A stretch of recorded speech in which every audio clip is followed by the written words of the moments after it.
L'année dernière, par exemple, c'était des portes ouvertes au centre éducatif fermé, à l'unité éducative d'activité de jour de la PJJ, voilà. Et cette année, donc, c'est au centre éducatif renforcé de Moselle.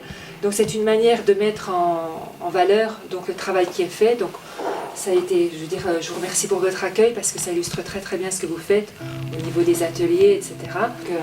C'est vrai que la PJJ est très présente au travers de la référente parcours qui n'est pas là aujourd'hui. Donc il y a quand même un suivi très attentif sur les mineurs, que ce soit les mineurs qui vous sont adressés, que tout au long de la prise en charge et que pour les projets de sortie. Hein. Je pense que c'est un appui de notre part très très important et puis en tout cas un souci de part et d'autre que ça se passe au mieux dans le cadre de la continuité des parcours, puisqu'en fait le CER, ça fait partie généralement d'un parcours. Le jeune arrive là peut-être avant à eu autre chose et puis repart après sur d'autres types de structures ou parfois à domicile. Et vous êtes, en tout cas en discuter tout à l'heure avec un éducateur, quelquefois on ne mesure pas les effets tout de suite, mais avec le recul, parfois même quand ils sont adultes, le séjour que vous avez pu, tout ce que vous avez pu leur apporter durant le séjour, leur sera de toute façon profitable un jour ou l'autre. Même si ce n'est pas mesurable tout de suite immédiatement, il peut même y avoir des rechutes.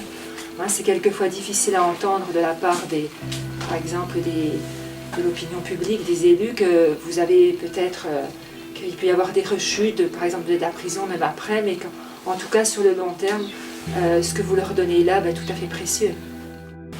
Donc moi je voulais vous remercier aussi pour une journée comme ça, donc à l'initiative de la PJJ, mais effectivement portée par le comité mosellan. Donc c'est nous qui assurons la gestion du CER depuis des années. Donc c'est vrai que c'est le fruit d'une belle collaboration avec vous. Nous, ça fait pas très longtemps qu'on est sur le CER, hein, ça fait quelques mois, mais il y a un gros boulot qui est fait avec l'équipe. Nous, Sophie Amraoui, moi et puis bon, l'équipe. Hein. Donc je voulais aussi remercier les éducateurs qui travaillent ici tous les jours. Je reprendrai pas les propos de Madame Hartmann, mais on voit ce qui est fait et que ça porte vraiment ses fruits. Donc moi je ne veux pas être trop long, je voulais simplement vous remercier. Ça me fait plaisir aussi de voir d'autres éducateurs du DASA venir rencontrer le CER, parce que c'est vrai qu'on parle toujours du CER, et puis que ça avait été relevé au comité de pilotage, que c'était effectivement un projet qui était déjà, de par son lieu géographique, un peu à l'extérieur, et que c'est bien d'ouvrir les portes, que c'est bien de faire vivre cette maison, et puis de montrer que ça, tout doucement, que ça va appartenir aussi à un dispositif global, plus global. Donc je voulais vous remercier. Voilà, donc moi je transmets officiellement, on va dire que ça sera dans quelques semaines, quelques jours, mais je transmets officiellement aujourd'hui, profiter de cette occasion pour transmettre le flambeau à Madame Amraoui, qui d'ici quelques semaines reprendra la direction générale du DASA. Et voilà, je voulais vous remercier simplement, et puis je laisserai plus présenter le projet. Sophie et Jean-Louis seront là. Je vais peut-être passer la parole à M. Poinsignon qui présente sa nouvelle mission aussi. Première intervention comme directeur du pôle protection de l'enfance, ça me semble d'autant plus important que le CER fait pleinement partie du pôle, que le travail en pôle dans notre association, on l'a initié il y a environ 2 ans.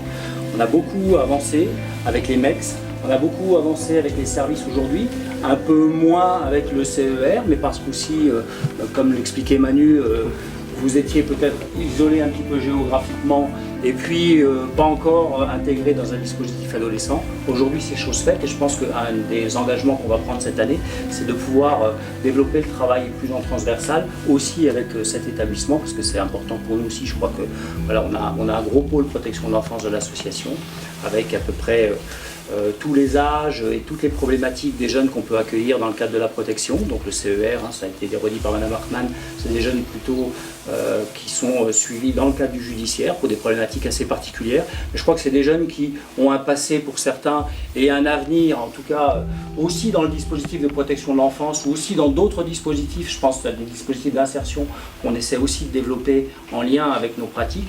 Donc il va falloir qu'on travaille de façon beaucoup plus étroite. Et en tout cas, moi, c'est ce à quoi je m'engage dans le cadre de la mission qu'est la mienne. Voilà.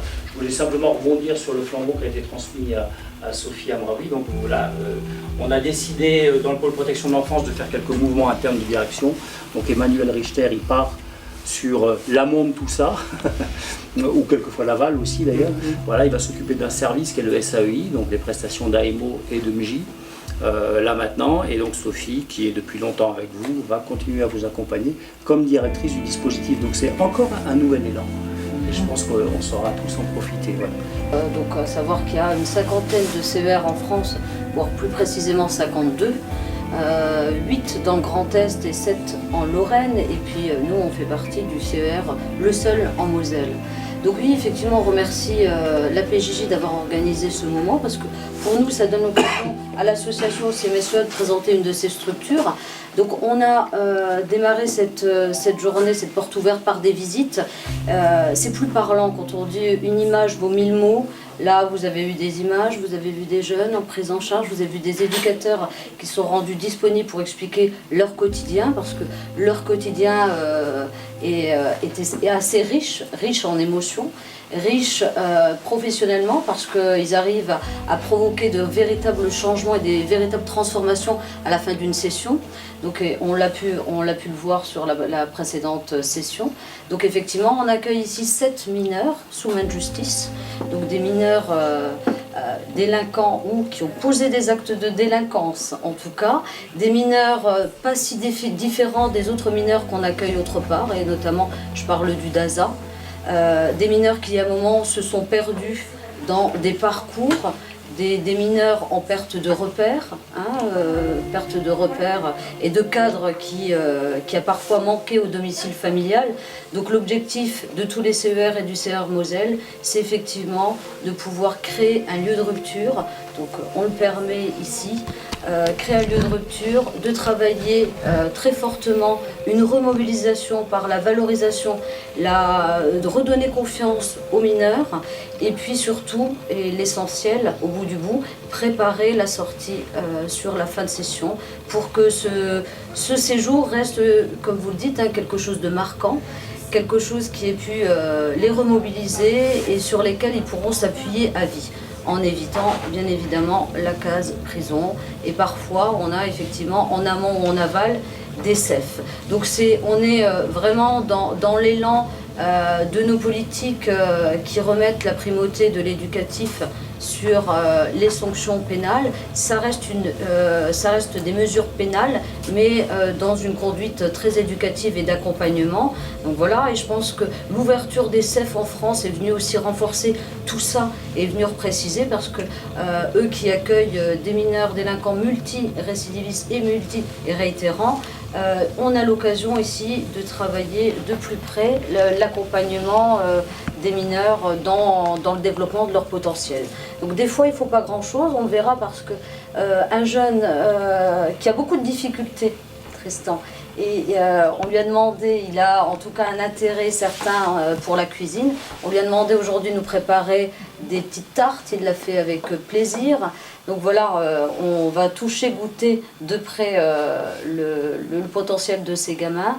Donc je le redis, vraiment on propose un séjour qui vient les remobiliser, redonner confiance. Effectivement, un des supports principaux, donc ça reste qu'un support, parce qu'on ne va pas vous détailler tout le quotidien, c'est le sport à développement. Donc avec pour idée de venir aller chercher chez les jeunes des compétences pas forcément mises à jour, en tout cas qu'on développe et sur lesquelles ils pourront rebondir quand ils seront chez eux, et de garder ça en trait d'union.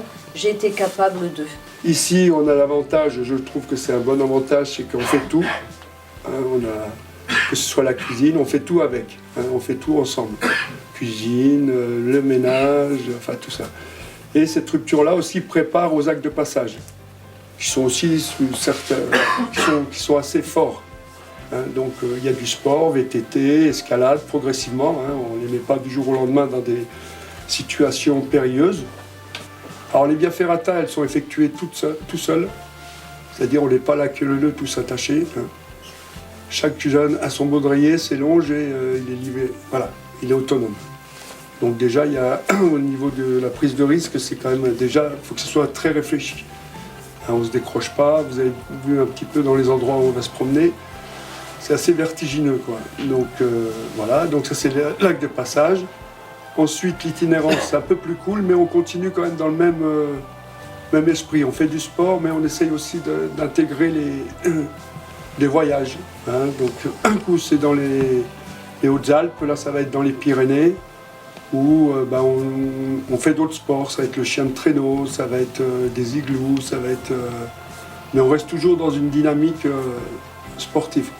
Et tout ça en collaboration avec la mission locale, qui pour nous est très important, puisqu'on va faire maintenant des conventions avec eux, comme ça il y aura aussi un suivi à la sortie qui sera perpétué par la mission locale.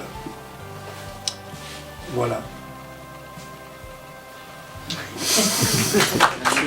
Supplémentaire de remercier les partenaires, donc les CASA, mission locale, CEO. Moi personnellement, je remercie toute l'équipe de la MET, la maison éducative et thérapeutique, d'être venue, parce que c'est aussi grâce à eux que ils me libèrent un petit peu pour venir être un soutien pour le CER. Bon. Donc merci. Merci. Merci.